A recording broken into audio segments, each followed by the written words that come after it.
বন্ধু হাসান আমার লগে সচরাচর ইদানিং খুব বেশি দেখা যায় সোশ্যাল মিডিয়া। তো বন্ধু হাসানের ইচ্ছা বলে বন্ধু আমরা তো আসলে সচরাচর সব গায়েলুদের স্টেজের যে তালগুলা হাজায়, কিন্তু স্টেজে বইয়া তো খাওয়ার সুযোগ হয় না। তো প্রাণ পরিকল্পনা অনুযায়ী আজকে আমরা স্টেজে উঠে গেছি। আর পরে ছোট ভাই দেউলিয়ার গায়েলু ধরি কথা। তো আমরা প্ল্যান প্রোগ্রাম হইল গিয়ে সামনে যে ট্রেগুলো আছে সবগুলা হাইলিবার। এটা কিন্তু আগে থেকে মনস্থির করা হয়েছে যে শুরু হইব, আপনারাও দেখবা ভিডিওর মাঝে কি পরিমাণ বাদামটা ওর। তো অবশ্যই পুরো ভিডিওটা না দেখলে পুরো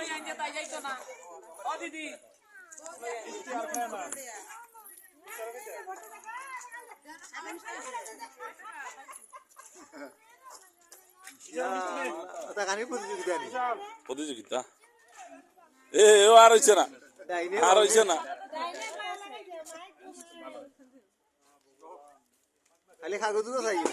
খালি আমরা খাইয়ারিলা কোনটা নাই দামানতেও বুঝিলছে বাট খারাপ আর বাটো বড়বো কি নাই লাগে দামানতেও আমরা লোকে শরীর কর বাদে দেখলাম দামানতেও বেশি খাইলি এর লাগে দামানতে না খাওয়ানির পক্ষে গিয়া দামানতের মুখের সামনে নিয়েও আমি চুপ দেওয়ার বাড়ি ফেলে আইছি। তো অবশ্যই যারা ও পর্যন্ত ভিডিও দেখছে আরও চমক সামনে অপেক্ষা করেন, আরও তোরা ধৈর্য ধরিয়া বাকি গেলেও দেখো, দেখিলে আরও মজার জিনিস দেখতে আর ভাই।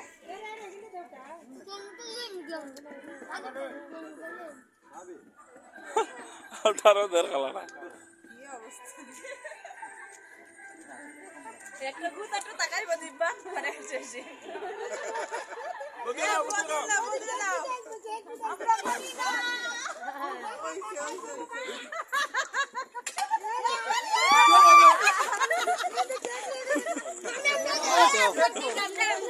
সপ্তাহের পরে তারা আসলে ফল ফসল আগে খাইছে, এর কারণে ফল ফসল লুব আসিল না, তারা বাঁচাইছেন হেক্টারে। আমরা হেক্টারে আসলে খাইছি পরে, অবশ্য খাইছি নাইলে কিন্তু না, কারণ দেউলিয়ায় আগেও বড় করে টুমা রাখছিল, এই টুমাখান আমি জাফট মারে রাখিলছি, এর কারণে আমরা বাটো খাইছি। সপ্তাহের পরে খুব মজা হয়েছে।